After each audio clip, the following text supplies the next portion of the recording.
আমি ভুনা খিচুড়ি রান্না করব। এখানে ফ্রাই প্যান নিয়ে নিয়েছি। ফ্রাই প্যানের মধ্যে এখন আমি সুন্দর তেল দিব, পরিমাণ মতো তেল দিব।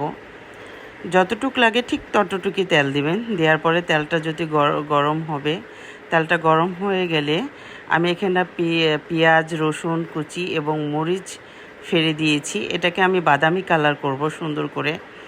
হ্যাঁ, নাড়তেই থাকবো। তারপর এর মধ্যে আমি এলাচ, দারচিনি, তেজপাতা, লং সুন্দর করে ধুয়ে দিয়ে দিয়েছি। মসুরের ডাল, মুগের ডাল সব কিছু আছে, হলুদ আছে, লবণ আছে। তো এটা বাদামি কালার হয়ে আস্তে আস্তে হ্যাঁ সুন্দর করে এর ভিতর এখন আমি খিচুড়িটা দিয়ে দিব। হ্যাঁ, খিচুড়ির চালটা আমি দিয়ে দিব, দিয়ে নাড়াচাড়া করতে থাকবো সুন্দর করে। দেখেন কি সুন্দর বাদামি কালার হয়ে আসতে। এতে সব মিলিয়ে চাউলটা আমি সুন্দর করে কষাবো। যত চাল কষাবেন ভালো করে তত খিচুড়ি মজা হবে। মনে রাখবেন রান্না করার ভিতরেই হচ্ছে সব কিছু। যাই হোক, আমি কষিয়ে সুন্দর করে পানি দেবো। তারপর খিচুড়িটা দেখেন আমি সর্বশেষ রান্না করলাম, কত সুন্দর কালার আসছে। নামানোর আগে সামান্য একটু ঘি দিয়ে নিয়েছি আমি, যেন খেতে ভালো লাগে, আরও স্বাদ লাগে। তো এইভাবে পরিবেশন করবেন। ভালো